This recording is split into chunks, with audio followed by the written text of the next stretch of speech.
Hey everybody, here we are at the IPBC Ottawa chapter. Is that good? Yes, Yeah. no, can you see the flip chart? No, I can just see you.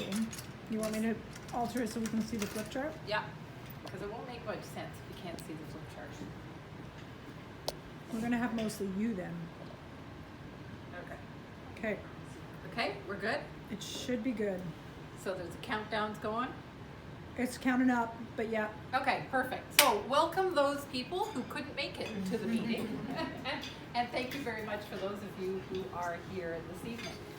I really found it interesting listening to the conversation that was going on. I do have clients who are bookkeepers, so we're talking about Xero and QBO online, and I even know what these are, so this is all good. One of the questions that I have, and is, and I went around and kind of asked, but by a show of hands, how many of you are business owners? You own your own business and operate in your own business? Okay, thank you. So that's two. How would the membership of IPBC, how does that, do you know what the balance would be?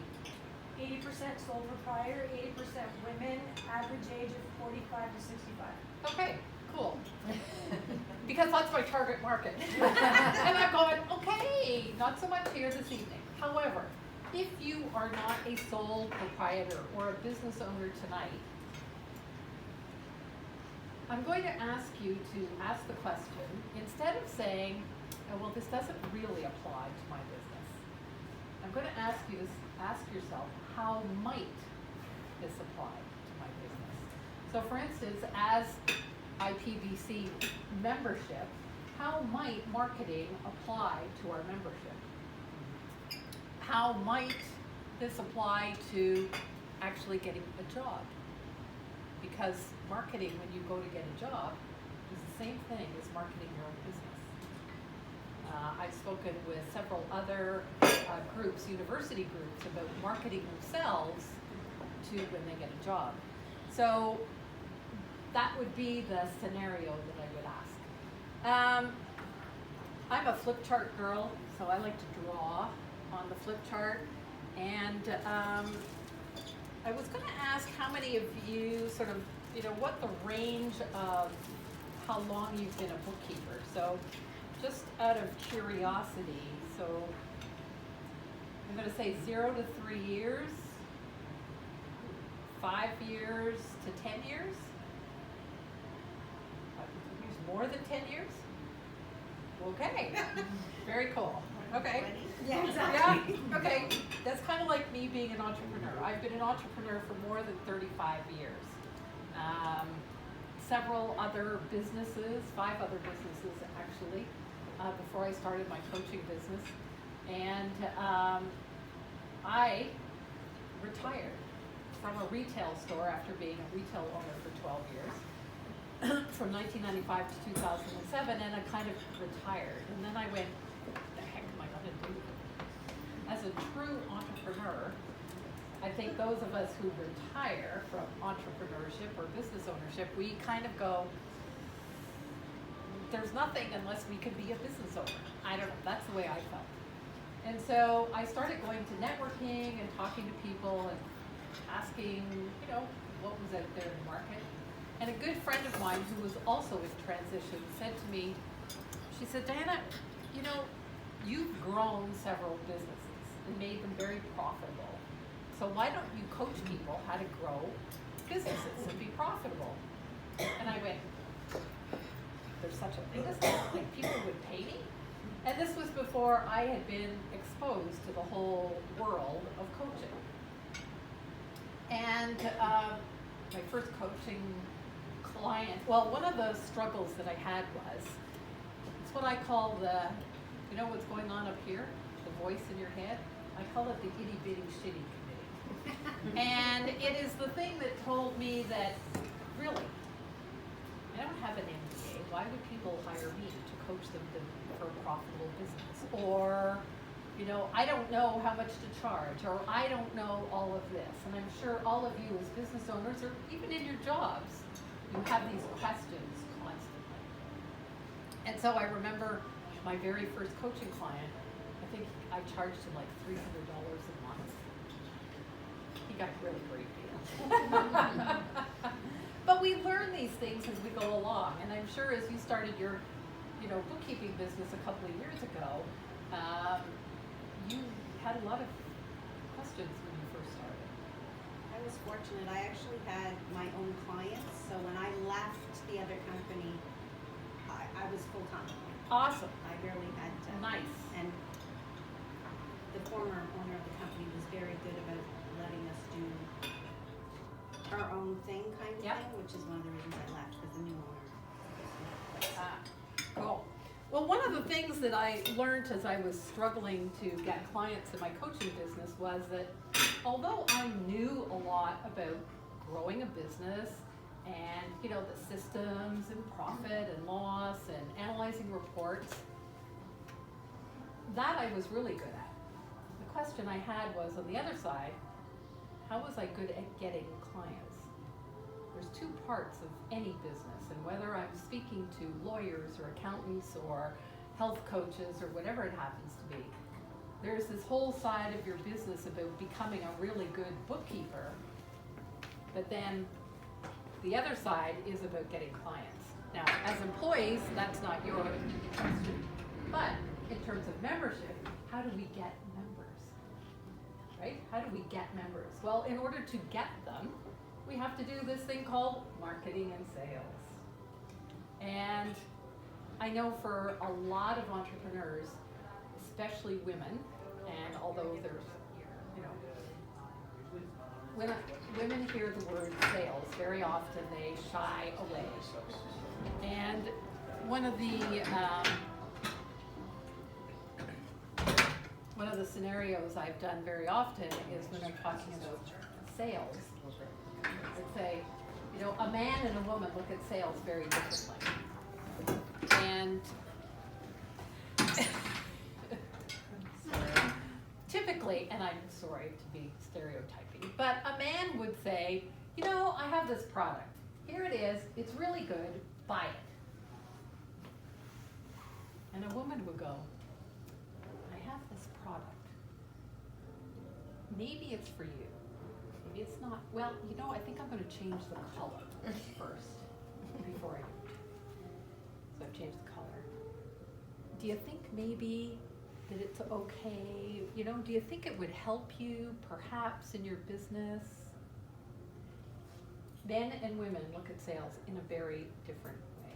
Women tend to be, they don't want to be that pushy, salesy marketing, salesy car salesman. And so what happens is, very often when it comes to marketing, they step back and they don't want to do the marketing because they think, well, if I do the marketing, that means I have to do the sales, which means that I'm perceived as the pushy salesman. So those are the issues that I have seen that people struggle with. One of the big issues when it comes to marketing, and as I said, I'm going to use the flip chart here, is that typically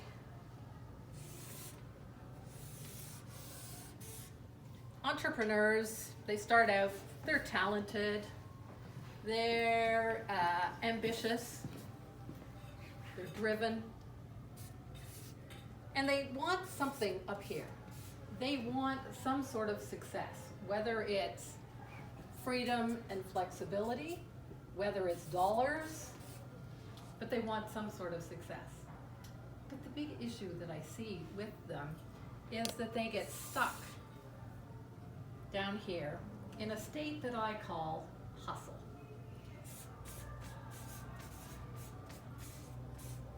And when you think of hustle, or when I think of hustle, think back to perhaps when you were just starting your business, and hustle kind of sounds like this. Well, I need a website. So if I need a website, maybe I need a blog. If I have a blog, maybe I need Facebook. If I have Facebook, maybe I need LinkedIn. If I'm on LinkedIn, maybe I need a webinar. Oh, should I write a book? Should I do podcasting? Should I do speaking? Should I do networking? And there's a lot of going around. Sound familiar? I see some smiles. happens is that hustle, we have trouble very often bouncing out of hustle and getting the traction that we need to move on. And hustle can feel very frustrating. I've seen clients who are stuck here in this hustle. They never seem to break out of it. They have been in business 5 years, 10 years, and they're still, it's like they're on this hamster wheel. So, what I want to share with you tonight are 2 ways to get out of hustle, 3 what I call mission critical elements, and these are what I call the secrets for why your customers want to hire you. Not you, but you. What makes you different from that person? Because ultimately, that's what marketing is about, right? And with today's technology and social media, bookkeepers are bookkeepers are bookkeepers are bookkeepers. When they stand up at networking and say, hi, I'm a bookkeeper. Do you go to networking? Sometimes, yeah. And, you know, it's like, I'll pick on them because they're not here, but let's say real estate agents. How many of you see real estate agents stand up and go, I'm a real estate agent? You go, yeah, okay, another one. So how can you differentiate yourself or be perceived as being different from the others that are in your industry or your niche? And what I'm going to share with you works for any industry, any niche, whatever. I've worked with tons and tons of health coaches and life coaches. I've also worked with $5 million HR companies to do the same thing. So I say there's 2 things. The first is what I call CRA. And no, for you guys, it is not the Canada Revenue Agency. You sound well. Yeah, I know it sounds like. But CRA actually stands for consistently the right activity for your stage of business growth. And what I've seen year in and year out is that entrepreneurs,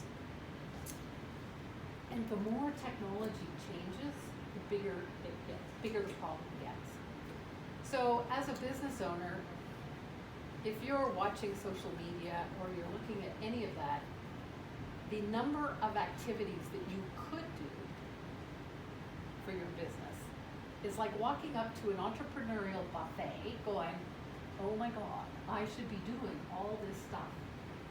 Or marketing, how do you market membership? Well, I could be doing all the social media, I could be doing the hustling, throwing spaghetti at the wall and seeing what works. But when you know your particular stage of business growth, which I'm going to share with you in a minute, it really helps because then you walk up to this buffet and you go, oh, I don't need everything. I'm only at stage 1, so this is all I need. Or I'm at stage 2, this is all I need. And it's like saying, okay, I don't need the rest. And it decreases all that overwhelm that I find so often with marketing. So let's talk about CRA. What does that stand for again? Consistently the right activity. And I picked CRA just because in Canada people know a CRA. It gets a little giggle and whatever. So this is what I call my grow meter. And I'm not a great artist, so this is supposed to represent a thermometer.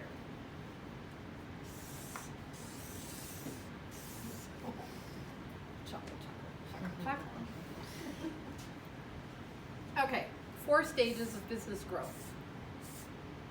1, 2, 3, 4.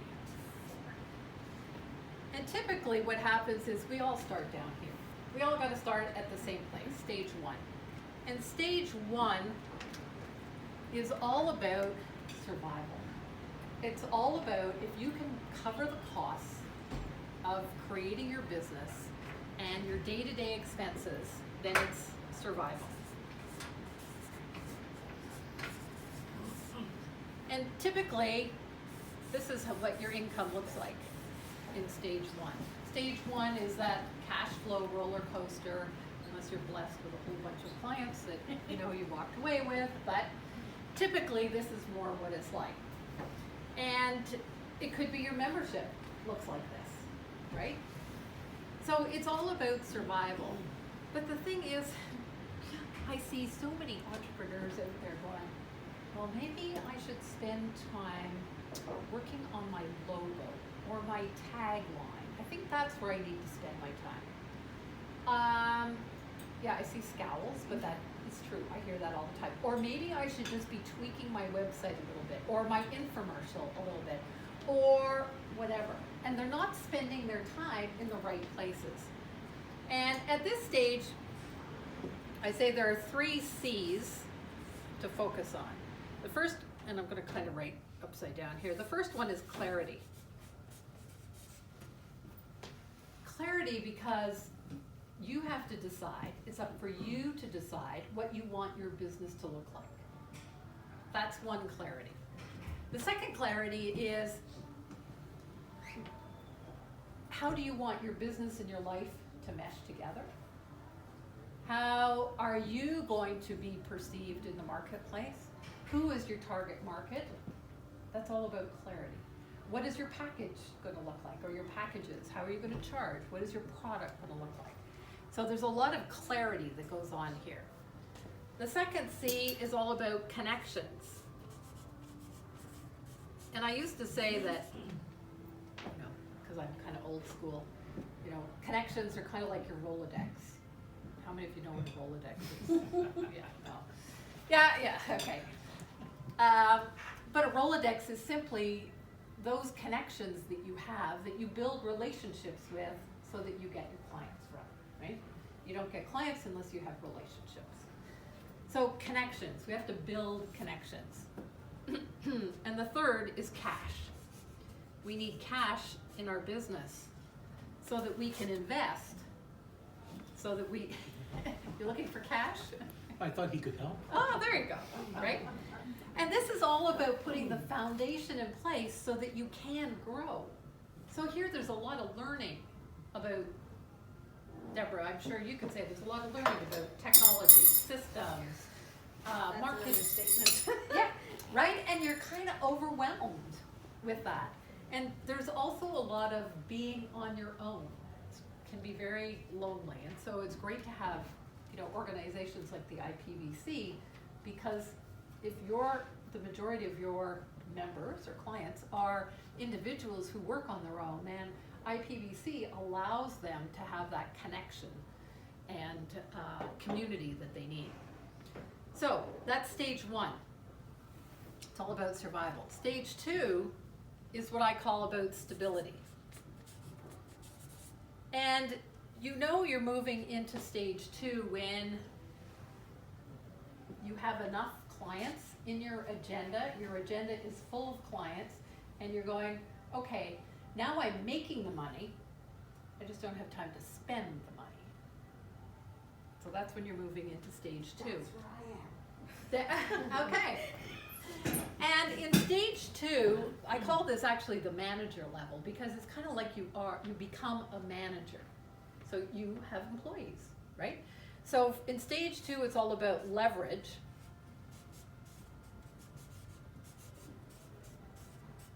That's one thing. So how are you going to leverage so you get more time and freedom?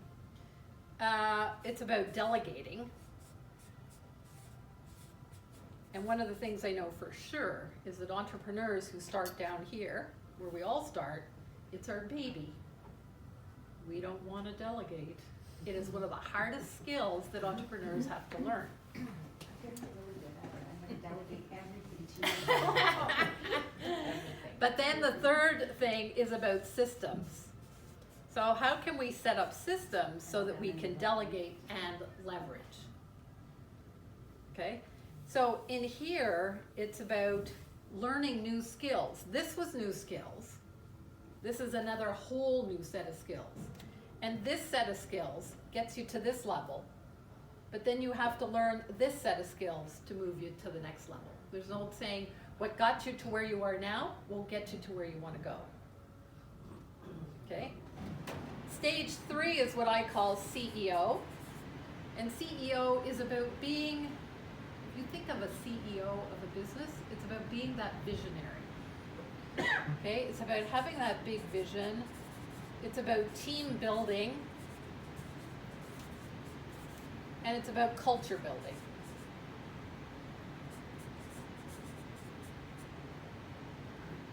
One of the big problems is, again, CEOs who have come up through the ranks, they go, but I just want to go back down here and dabble in some of this, or I want to dabble in the delegating.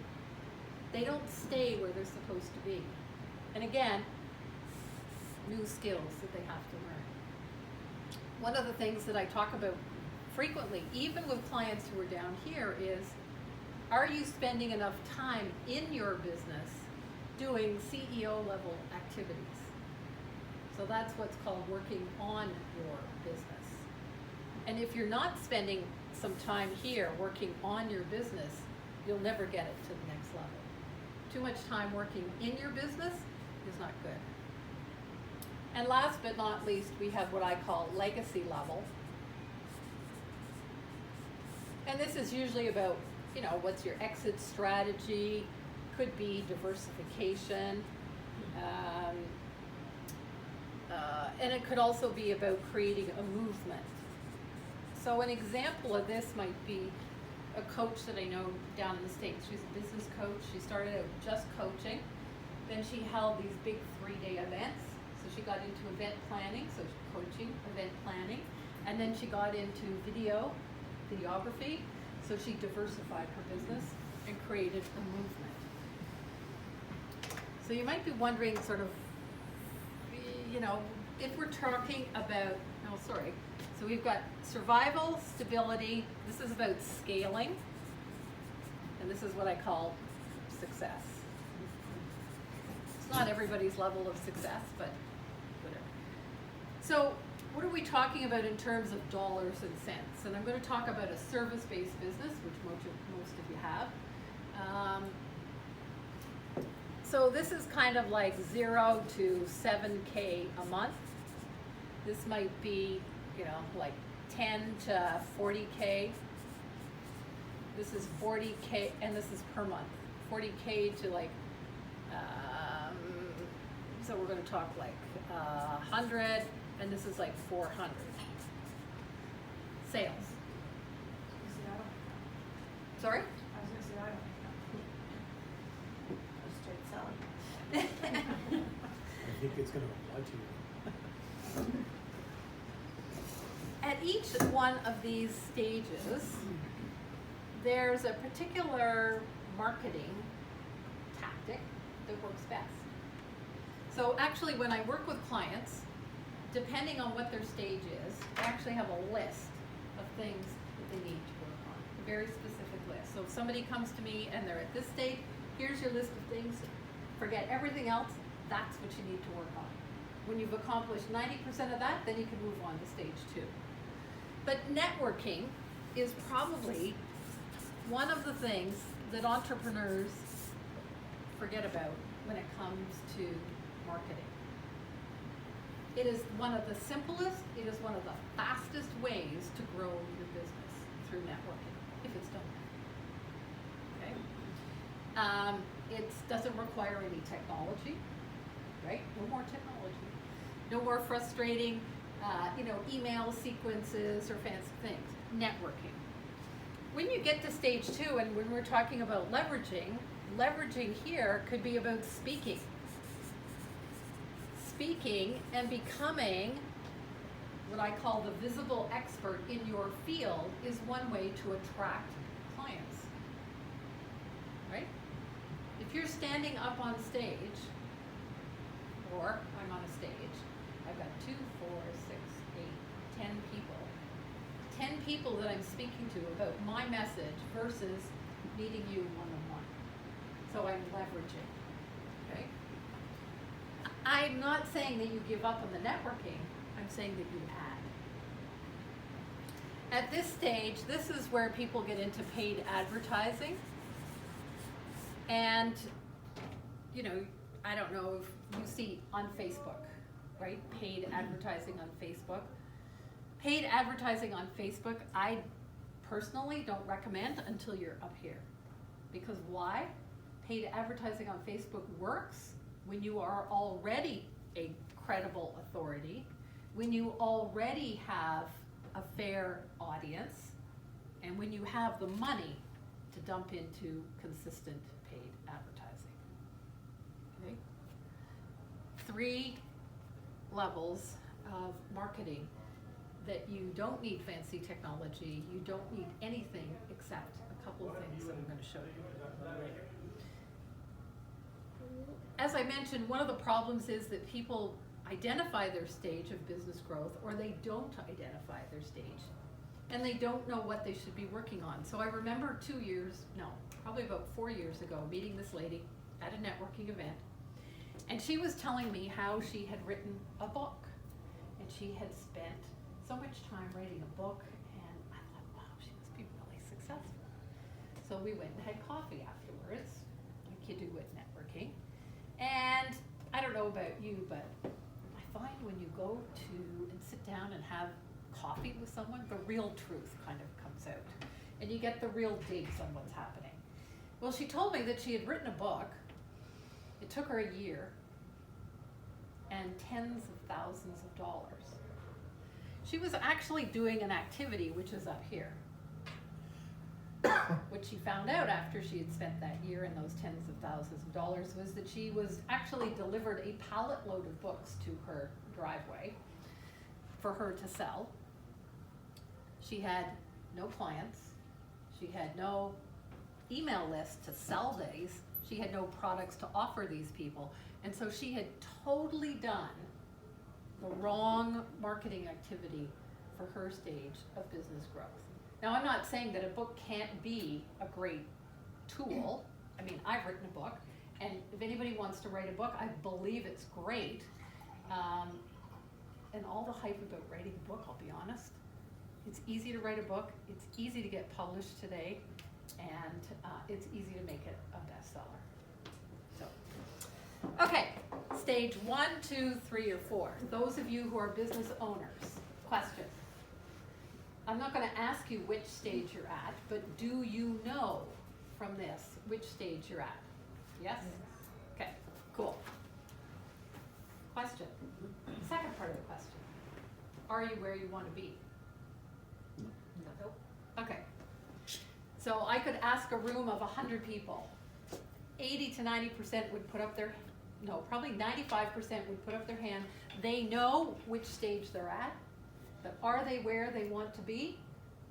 Maybe 5% would put up their hand.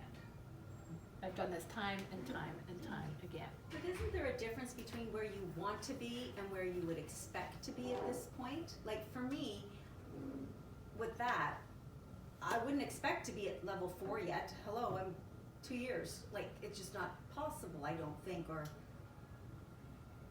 I want to control my growth, that kind of thing. But so just because I know where I am and that I'm not where I want to be, that's not necessarily. I think it's more of, are you at the 40,000, for example, but you're still in survivor mode. Right. That's more the different. That's one way of looking at it. My way of looking at it is, if you're not where you want to be, what is it that you need to get there? Hire someone. Okay, so you are, I'm guessing, you're in here, so you need to leverage, right? And so there are new skills that you have to learn. And that's the question I'm talking about. Also, the other thing is that as our businesses grow, not only do we need to learn new skills about business growth, but we need to learn new marketing skills, and we need to learn how to get more clients. And I don't say necessarily more clients, but better clients.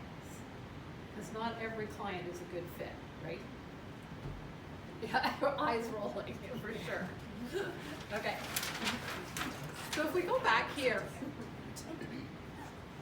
that is your CRA, but you've noticed that there's a gap here. And the reason I start with the CRA is because as entrepreneurs, we tend to be doers. We like doing things. And so if you're going to do something, it needs to be at the right stage for your stage of business growth. But there's this gap here, and this is what I call your entrepreneurial D DNA stands for distinctive natural advantage. Distinctive natural advantage. And just like our DNA, our thumbprint, our fingerprints, each of us is unique, right? We're all unique. Each one of us has what I call a brilliance. Each one of us has some magic. Each one of us has some super strengths that makes us unique, and that's why people buy from us. People buy from, I'm gonna, just as an example, maybe you or you, why would they buy? Let's say you were both bookkeepers and offered the same, because you're two different people. And what I find is that marketing today doesn't take into account who we are.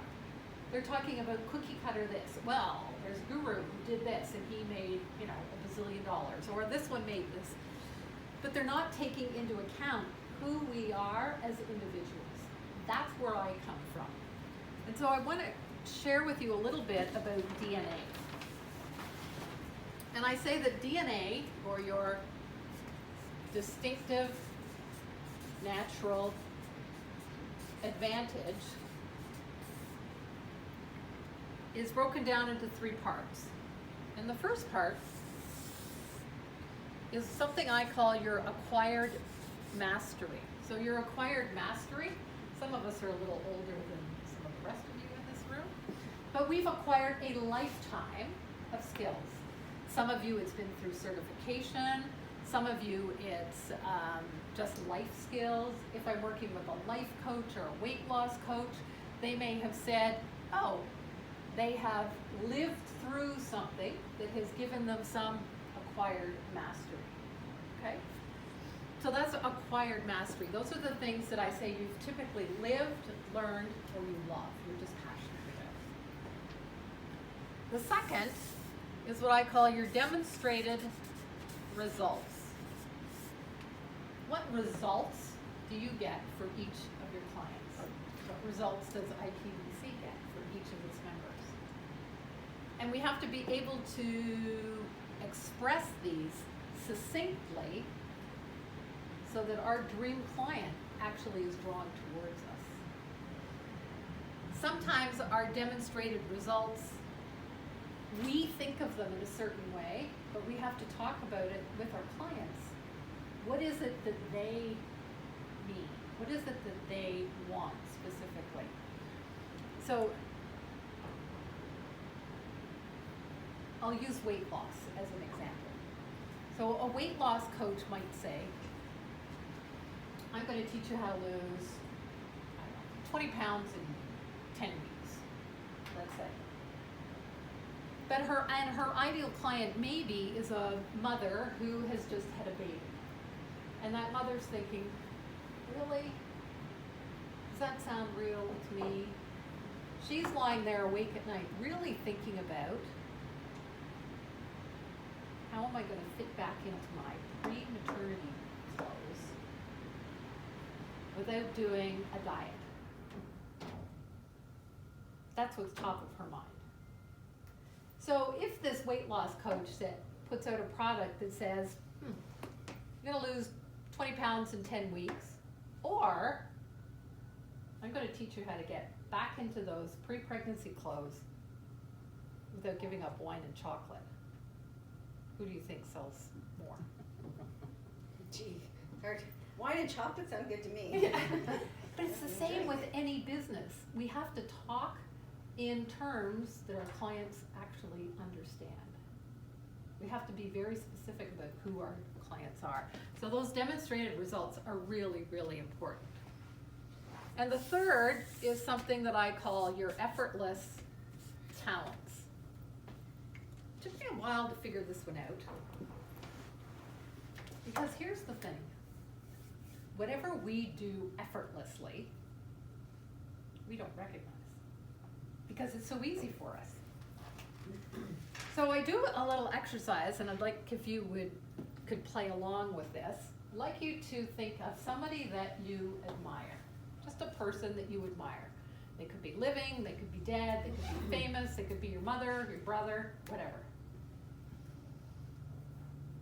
Good person in mind?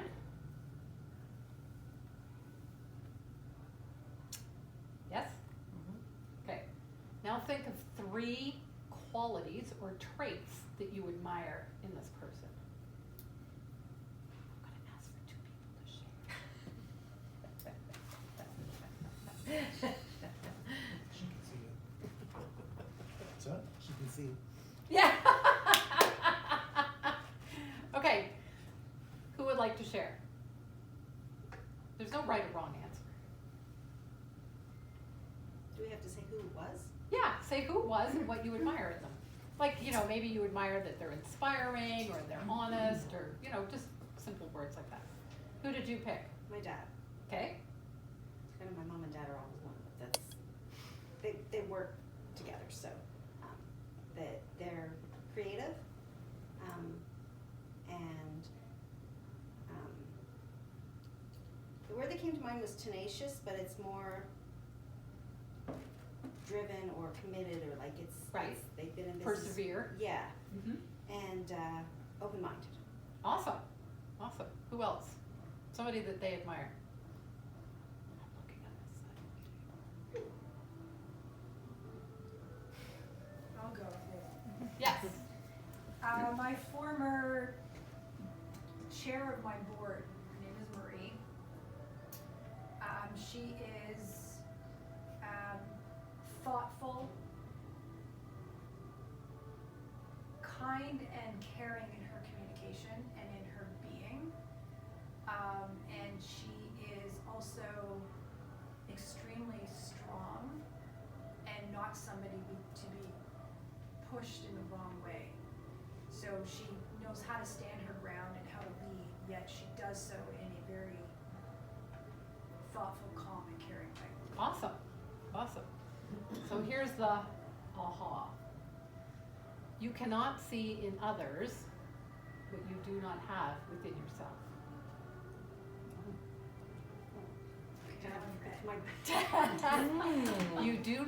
You cannot see in others qualities that you do not have yourself. Food for thought. And that's why when it comes to effortless talents, it is really difficult for us to figure out our own effortless talents. It's usually somebody else that can tell us who those are. Now, why is knowing your distinctive natural advantage so important? Why would we build a business or a brand that is not based around our own strengths? Why? I see so many advertisements, I'll say, on social media about doing it this way and doing it that way. Like, that's the only way to do it. I believe that there's a certain way for each one of us. There might be some general overall principles, but each of us has these 3 qualities. And these 3 qualities, when they're intersected here, that's what I call your expert advantage. Your expert advantage is the reason why your clients buy from you as opposed to someone else. It is that what makes you different out there. And if we could only zero in on that and stand up and shout it from the frickin' rooftops, we would have our marketing done. Because you know what you're good at, but most people are too shy to really step up in somewhere. So what I do is I help people uncover this so that their marketing actually works for them. Now, so we have 2 ways to get out of hustle. One is, discovering your distinctive natural advantage. The other is your CRA, your consistently the right activity. But you also need 3 other things. One of those is what I call a roadmap. A plan, a strategy, whatever it happens to be. Do these people down here have a roadmap, a plan, or a strategy? No. They're throwing spaghetti at the wall and they're trying to see what works. So, whether you're an association, whether you're a business owner, you still need a roadmap or a plan. But the roadmap or plan has to be consistent with this and with this. That's what guides you. The second thing that we need, excuse me, is what I call a marketing mix. Marketing mix, marketing tactics. How many marketing tactics do you think there are out there? Too many to boggle not. Okay, well, very often I'll do an exercise and I'll have you write down how many you can think of off the top of your head. How are we for time? Anybody? We've got 15 minutes. Okay. Why don't we take a minute?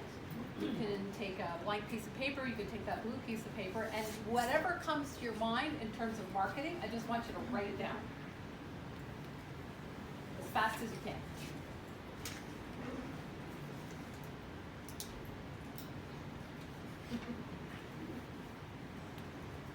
What does your company do for marketing?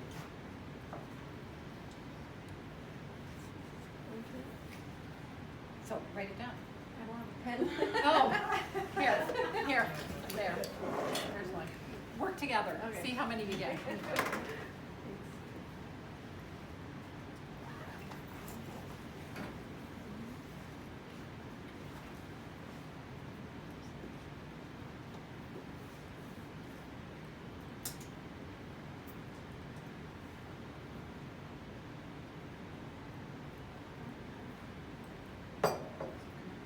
There's some real obvious ones.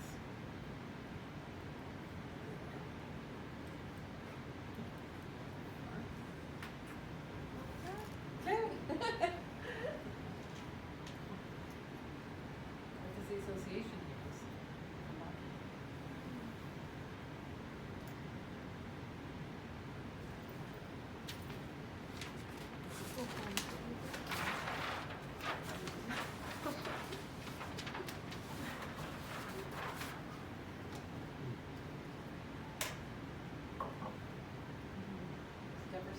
Is it Deborah or Deb? Deb. Deb, still writing? Yeah. Okay, keep going.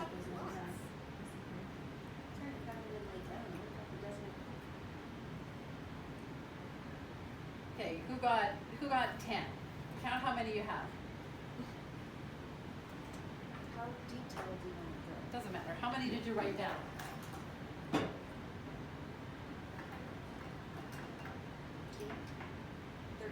13? Anybody got more than 13?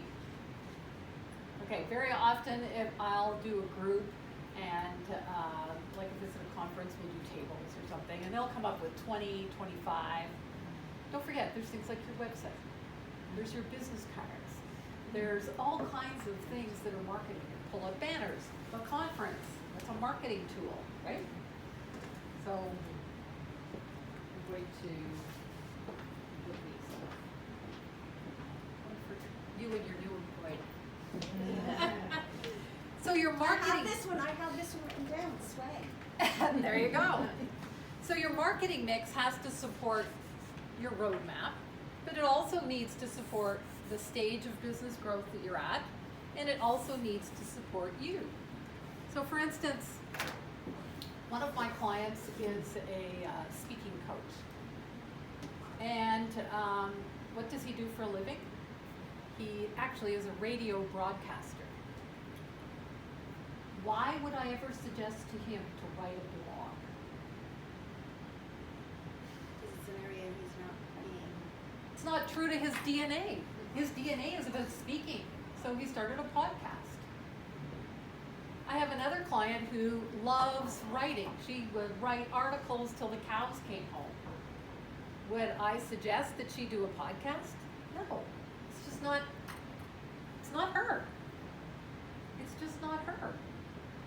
So all of these things come together to make your marketing. And the third thing that you need is what I call your expert advantage.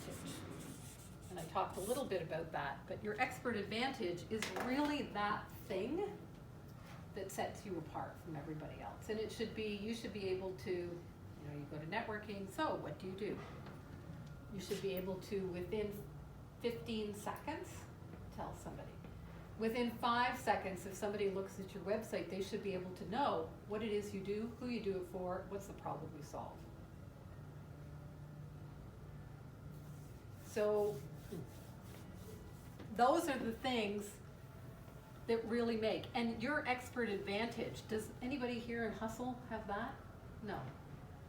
But those are the 3 things you need. These are the 2 things that will get you out of Hustle. What I do is I work with clients to discover this. This is pretty easy to figure out, and then we create a roadmap for the marketing. That helps them create what I call a predictably profitable business, so that they know month to month that they are getting the same profits. You guys are all about profit, I don't need to explain that. Right? So, one of the things that I did want to,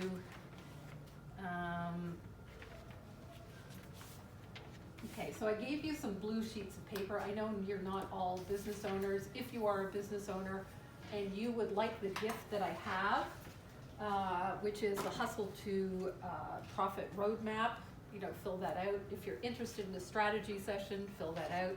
I'd be happy. And there's some feedback forms there, so I would love to do that.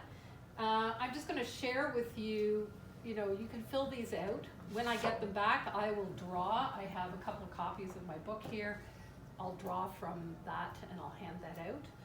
And I just wanted to share with you a client. She gave me full permission to do this. And she's a bookkeeper. And when she came to me, all I did was I took screenshots of her website. And I'll just pass this around this way. Very unassuming, nothing really wonderful. It just says, you know, the name, Offsite Bookkeeping Services are, and that's it about like this, efficient and effective. Okay, nothing particularly special about that.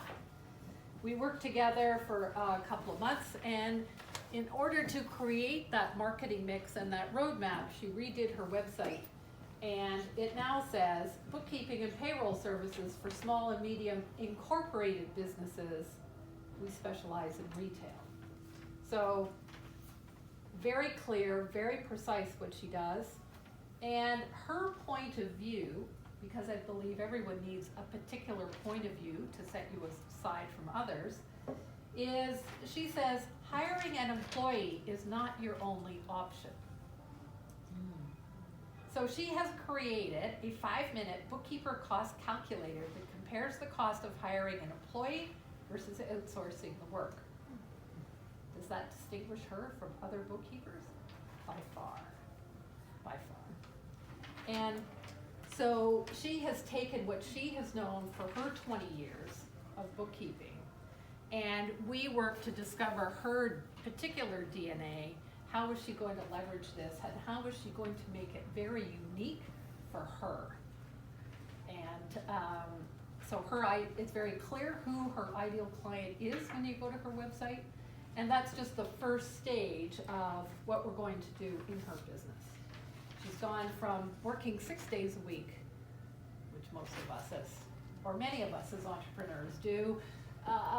She's now down to 5 days a week, very few over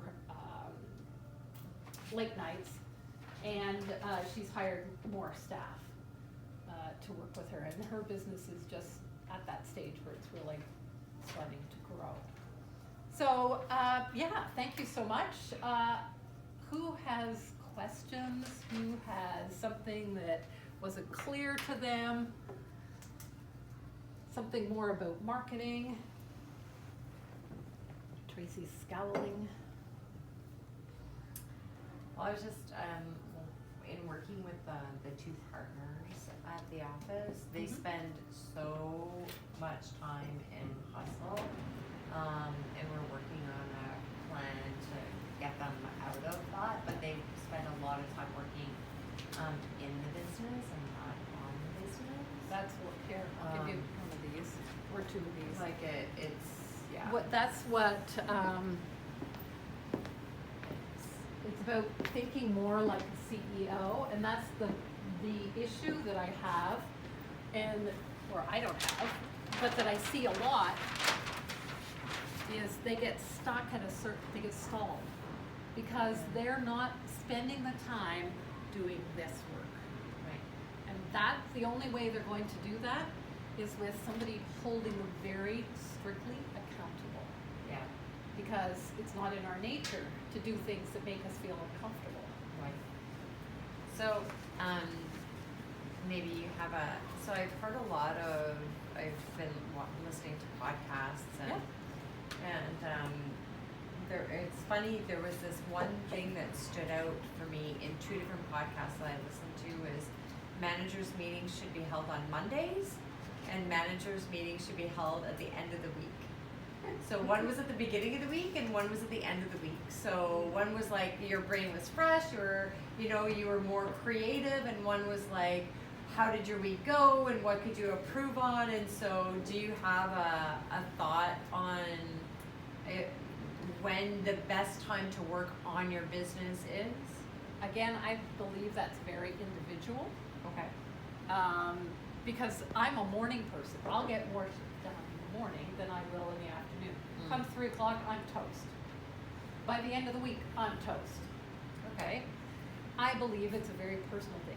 But more importantly, with managers' meetings, it is not, I don't believe, when so much, but it's how those meetings are conducted.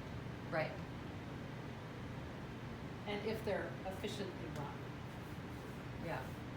What the purposes too, right? Because different meetings have different, like if you're Oh, having for sure. If you're having These are meetings that they're specifically having that they're taking the time to dedicate more to the business, not in Right, the business. but there's, that being the visionary, there's being the planning, there's all that kind of, what are our goals going to be? Right. How are we gonna reach those goals? All of those things are working on your business. Yeah. It is one of the hardest things, and as soon as somebody gets in here, it's about dedicating time. Even when I have clients who are down here, I say, how much time did you spend this week working on your business? Not in it. And so, one of the things that I encourage people to do is set up a CEO date with yourself. It's kind of like a date that's in your calendar. Mine is Monday morning. So I review my week, make adjustments in my calendar.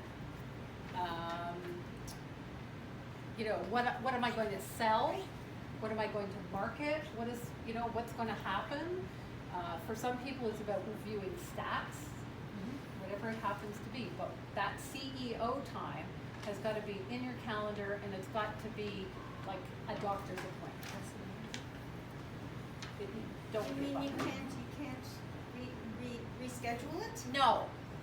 Have you tried rescheduling a doctor's appointment? No. Yeah.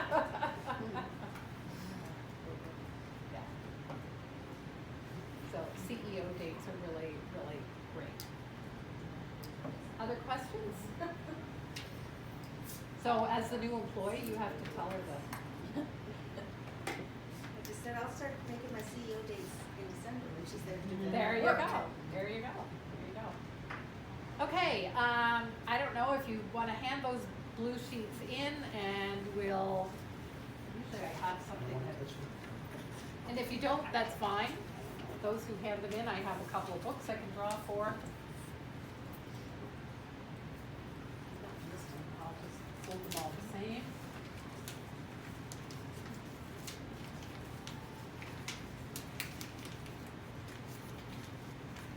I was gonna say, they didn't give us a bowl or anything. And bag.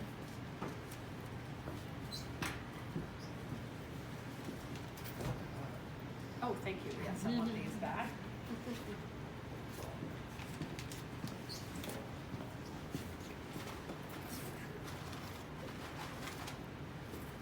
Are you ladies handing them in, or, no? Yeah. Yeah, okay. Choose to Yep.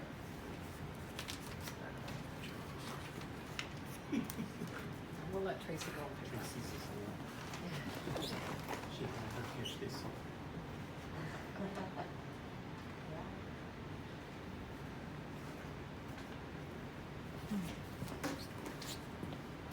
Want me to read it? Okay. Oh, I can read it. Yeah, no, I have, The put my minute I glasses open it, on. I'm gonna know who it is. Deb? Deb, Your list is on the back. Yeah. She handed me the paper and it's got the list. All I'm like, I right. can't open it that way. Okay. Okay, where's my, what's the sign of my blue pen? Where did Oh, I- this one? Thank you.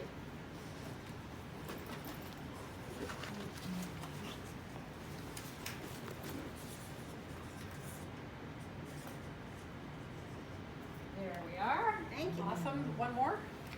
Who wants to pick this one? Why not?